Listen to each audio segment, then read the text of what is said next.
क्या तुमने कभी गौर किया है, कुछ लोग बिना कुछ कहे ही अपने आसपास का माहौल बदल देते हैं। वे न चिल्लाते हैं, वे न किसी से मिन्नत करते हैं, वे बस खामोश हो जाते हैं और अचानक से हवा बदल जाती है। लोग बेचैन हो जाते हैं, लोग उन्हें खोजने लगते हैं, और जो लोग हमेशा सोचते थे कि वे उन्हें बहुत अच्छी तरह से जानते हैं, अचानक समझते हैं कि दरअसल वे उनके बारे में कुछ भी नहीं जानते। सोचो, अगर तुम भी ऐसा करो तो, अगर तुम हर बात पर तुरंत प्रतिक्रिया देना बंद कर दो, अगर तुम झगड़े की जगह चुप्पी चुन लो, अगर तुम हर छोटी बात का जवाब देने के बजाय थोड़ा पीछे हट जाओ, तो क्या होगा? यही असली राज छुपा है।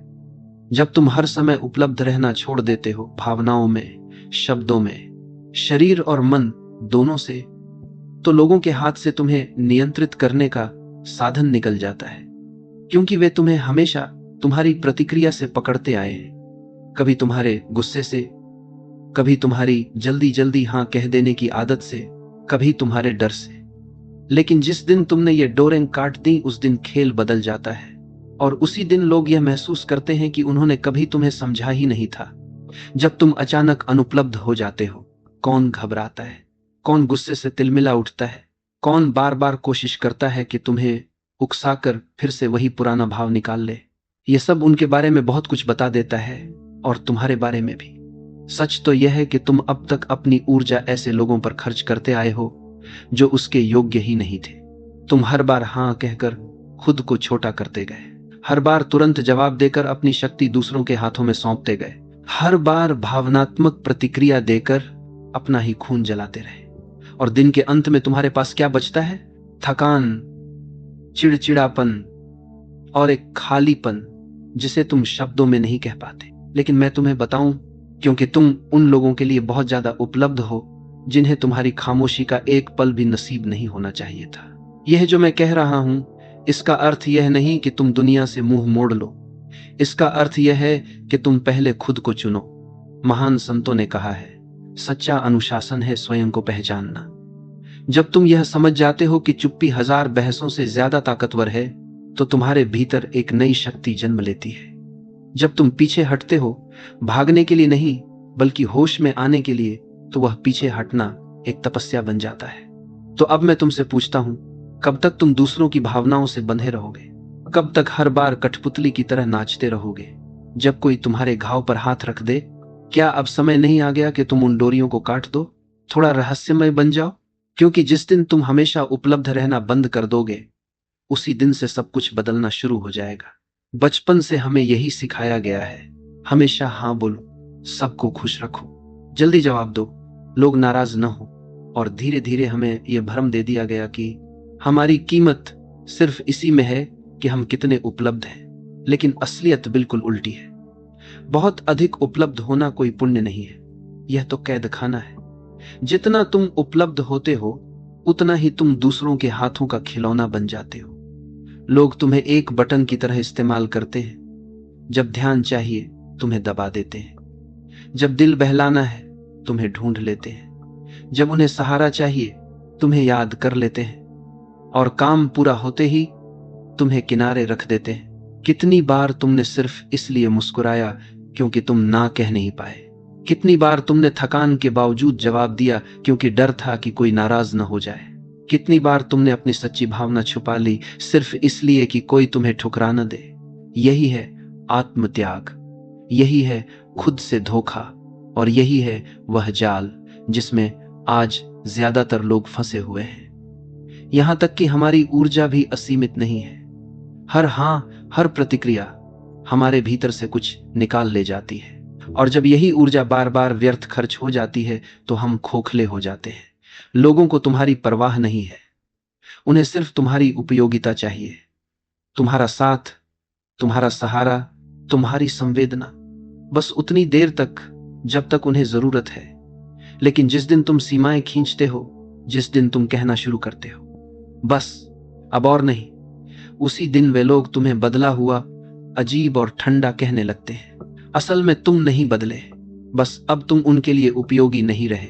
और यही है सबसे बड़ा सच, जितना तुम उपलब्ध रहोगे, उतना ही तुम्हारी कीमत गिरती जाएगी। क्योंकि जो चीज हर वक्त मिल जाए, वह रद्दी कागज बन जाती है। किसी के लिए मूल्यवान नहीं रहती। किसी चीज की इज्जत तब होती है जब उसे पाने के लिए मेहनत करनी पड़े, और तुम जब हर समय मौजूद हो तो कोई तुम्हारी कीमत क्यों मानेगा। तो अब तुम सोचो, तुम्हारा समय किसे देना चाहिए? तुम्हारा ध्यान, तुम्हारी उपस्थिति, तुम्हारी सुनवाई, किसे सच में इसके योग्य मानते हो? और उससे भी ज्यादा जरूरी सवाल है, कौन तुम्हारी अनुपस्थिति का हकदार है? लेकिन इस सवाल का जवाब देने से पहले हमें समझना होगा कि हम इतने जल्दी प्रतिक्रिया क्यों दे देते हैं। हम हर बार क्यों झुक जाते हैं? हमारे भीतर यह तुरंत उत्तर देने की आदत क्यों बैठी हुई है? इसके पीछे है हमारी ऊर्जा।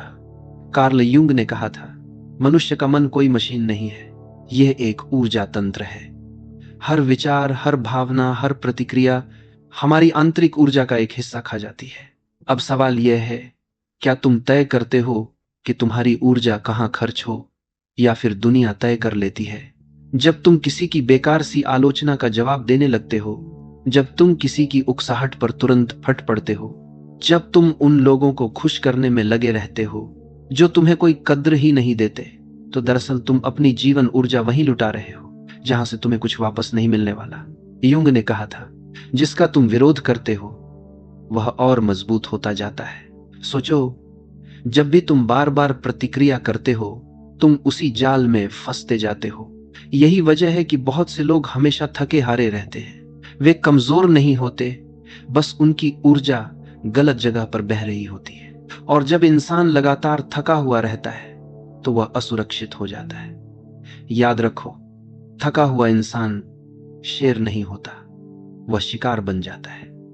ऐसे लोग तुरंत पहचान लिए जाते हैं जो तुम्हारी थकान, तुम्हारी बेचैनी, तुम्हारी हर बात पर प्रतिक्रिया देने की आदत का फायदा उठाते हैं। वे जानते हैं कि तुम हर बात पर जवाब दोगे। वे जानते हैं कि तुम्हें ना कहना नहीं आता। वे जानते हैं कि तुम सबका बोझ उठाते रहोगे, और इसलिए वे तुम्हारे कंधों पर अपना बोझ उठाते डाल देते हैं। लेकिन युंग ने यह भी कहा, सच्चा मन वही है जो ऊर्जा को भीतर बचा कर रख सके। इसका मतलब है, न कहना सीखो बिना अपराध बोध के, चुप रहना सीखो बिना डर के, देखना सीखो प्रतिक्रिया देने से पहले, क्योंकि असली ताकत प्रतिक्रिया में नहीं है, बल्कि सही समय पर सही कदम उठाने में है। कितनी बार तुम पूरी रात सो नहीं पाए किसी अधूरी बातचीत को सोचते हुए? कितनी बार तुम घंटों यह सोचते रहे, मुझे क्या कहना चाहिए था, उसने ऐसा क्यों कहा, मैंने जवाब क्यों नहीं दिया? यह सब ऊर्जा का रिसाव है। तुम बीते हुए साये को जिंदा रखते हो और वही तुम्हें खींचते रहते हैं। ऊर्जा एक ढाल है, जब तुम इसे बचाते हो तो तुम्हारी उपस्थिति अपने आप सम्मान खींचती है। तुम कमरे में प्रवेश करो और बिना कुछ कहे भी लोग तुम्हारी ओर खींच जाएं। यह तभी होता है जब तुम्हारी ऊर्जा भीतर सुरक्षित हो। लेकिन अगर ऊर्जा बिखरी हुई है तो तुम नजरअंदाज कर दी जाते हो। तुम्हारी आवाज भी असर नहीं करती। तुम कमजोर और टूटे हुए लगते हो। तो जरा देखना शुरू करो, कौन सी बातें तुम्हें तुरंत उकसा देती हैं? कौन से शब्द तुम्हें अपना धैर्य खोने पर मजबूर करते हैं? कौन से हालात तुम्हें बार बार खींचकर पुराने पैटर्न में डाल देते हैं? यही तुम्हारे सबसे बड़े छेद हैं। यहीं से तुम्हारी ऊर्जा बाहर निकलती है। और अगर तुम इन बिंदुओं को पहचान लोगे तो धीरे धीरे अपनी शक्ति वापस पालोगे। लेकिन ध्यान रहे, इसका मतलब यह नहीं कि तुम पत्थर बन जाओ। इसका मतलब है कि तुम सजग बनो, ना ठंडे ना बेमायने, बल्कि सचेत और अपने स्वामी। युंग ने यह भी बताया था कि जब इंसान अपनी ऊर्जा को सुरक्षित करना सीख जाता है तो दूसरों की परछाइयां उस पर काम नहीं करती। यानी कि जो लोग तुम्हें अपनी छवि में ढालना चाहते हैं, तुम्हें अपनी भावनाओं का आईना बनाना चाहते हैं, उनकी शक्ति टूट जाती है। और यह वही जगह है जहां खेल और गहरा हो जाता है। जो लोग हमेशा तुम्हारी दयालुता का फायदा उठाते हैं, जो लोग हमेशा तुम्हारे सहारे खड़े रहना चाहते हैं, जो लोग तुम्हारे शांत होने से डर जाते हैं, असल में वे तुम्हारी ऊर्जा से पलते हैं। जैसे कोई बेल किसी मजबूत पेड़ से लिपटकर जिंदा रहती है, और जिस दिन पेड़ झुकना बंद कर देता है उस दिन बेल सूखने लगती है। इसलिए अगली बार जब तुम किसी को ना कहो, जब तुम प्रतिक्रिया न दो, जब तुम चुप रह जाओ, तो समझ लो खेल बदल रहा है। तुम्हारी अनुपलब्धता उनके लिए संकट है, और यह संकट उन्हें अपने भीतर झांकने पर मजबूर करता है। तुम्हारी चुप रहना कोई कमजोरी नहीं है, यह तुम्हारी आत्मा की शक्ति है। लेकिन यहां से यात्रा और भी पेचीदा हो जाती है, क्योंकि जो लोग अब तक तुम्हें इस्तेमाल करते आए हैं वे अचानक बेचैन हो जाएंगे। वे तुम्हें उकसाएंगे, आलोचना करेंगे, तुम्हें अजीब कहेंगे। असल में समस्या तुम में नहीं है। समस्या यह है कि अब तुम उनके खेल का हिस्सा नहीं हो। और यही है अगला कदम। जब तुम सचेत चुप्पी में जाते हो, जब तुम प्रतिक्रिया देना बंद कर देते हो, तो दुनिया की सबसे गहरी चालें तुम्हारे सामने खुलने लगती हैं। मौन का खेल। आधुनिक दुनिया शोर से भरी हुई है। हर कोई बोलना चाहता है, हर कोई तुरंत जवाब देना चाहता है, हर कोई अपनी बात साबित करना चाहता है, इवन अगर उस चक्कर में उसे अपनी शांति ही क्यों न खोनी पड़े। लेकिन शक्ति, सच्ची शक्ति, वह शब्दों के शोर में नहीं बल्कि मौन की गहराई में छिपी है। ध्यान से सुनो, यह मौन किसी कायरता का मौन नहीं है, यह जागरूक मौन है। वह मौन जो उपस्थिति को और भी गहरा बना देता है, वह मौन जो शब्दों से ज्यादा कुछ कह देता है। जब तुम प्रतिक्रिया देना बंद करते हो तो तुम देखना शुरू करते हो, और जब तुम देखना शुरू करते हो तो तुम्हें वे पैटर्न नजर आने लगते हैं जो पहले तुम्हारी आंखों से छिपे रहते थे। कितनी ही बार तुम देखते हो, वही लोग, वही स्थितियां, वही खेल बार बार दोहराए जाते हैं। मौन में बैठकर यह सब साफ हो जाता है, और जब साफ दिखने लगता है तो तुम्हारे भीतर जागरूकता पैदा होती है। यह जागरूकता खतरनाक है उन लोगों के लिए जो तुम्हें नियंत्रित करना चाहते हैं, क्योंकि जिस दिन तुम देखना सीख जाते हो उस दिन उनका खेल बेकार हो जाता है। तुमने ध्यान दिया होगा, कुछ लोग बेकरार हो जाते हैं जब तुम जवाब नहीं देते, जब तुम सफाई नहीं देते, जब तुम अचानक खामोश हो जाते हो। यह उनकी याद नहीं होती, यह उनका डर होता है, क्योंकि तुम्हारा मौन उनकी कहानी को छीन लेता है। जब तक तुम बोलते रहते हो तुम खेल में फंसे रहते हो, लेकिन जिस दिन तुम चुप हो जाते हो तुम नियम बदल देते हो। और यह असंतुलन उन लोगों को पागल कर देता है जो तुम्हारी हर प्रतिक्रिया पर जीते आए थे। समझ लो, सच्चा मौन आवाज की कमी नहीं है, सच्चा मौन है अपनी ऊर्जा पर अधिकार। यह है वह चुनाव कि किस युद्ध में उतरना है और किस युद्ध को छोड़ देना है। व्यक्ति बनने के लिए दूरी चाहिए, क्योंकि सिर्फ मौन में ही तुम अपनी आवाज सुन सकते हो, दुनिया के शोर से मुक्त होकर। लेकिन इस मौन की भी एक कीमत है। कुछ लोग तुमसे दूर हो जाएंगे, कुछ कहेंगे तुम ठंडे हो, अजीब हो, कुछ कहेंगे तुम घमंडी हो, पर सच यह है कि वे लोग कभी तुम्हें समझना चाहते ही नहीं थे। वे तुम्हें सिर्फ अपनी जरूरतों की नजर से देखते थे। और जब तुम मौन चुनते हो, जब तुम उपलब्ध नहीं रहते, तो वे तुम्हें खोने लगते हैं। लेकिन सुनो, तुम दूसरों को नहीं खो रहे, तुम खुद को पा रहे हो, धीरे धीरे। यह मौन तुम्हें भीतर से गढ़ता है, तुम्हारी थकी हुई ऊर्जा लौट आती है, तुम्हारा असली चेहरा उभरने लगता है, तुम्हारा केंद्र तुम्हारे भीतर मजबूत होने लगता है। और फिर तुम देखते हो, जिन रिश्तों में सिर्फ नाटक था वे गिरने लगते हैं, जिन जगहों में सिर्फ शोर था वहां से दूरी बनने लगती है। हां, यह दर्द भी देता है।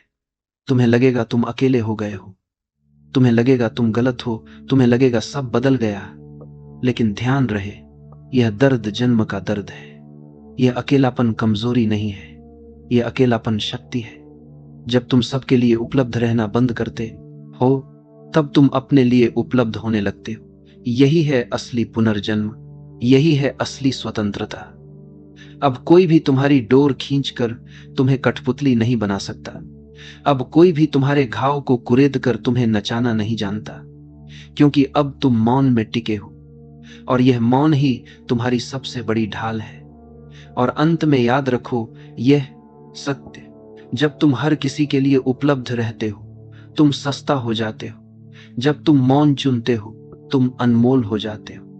दुनिया में हर चीज जिसकी भरमार हो जाती है उसकी कीमत गिर जाती है, और जो दुर्लभ होता है वह सम्मान पाता है। तो अपने मौन को दुर्लभ बनाओ, अपनी उपस्थिति को कीमती बनाओ, अपनी ऊर्जा को बचाओ, क्योंकि यही है जीवन का सबसे बड़ा अनुशासन, और यही है तुम्हारी असली आजादी।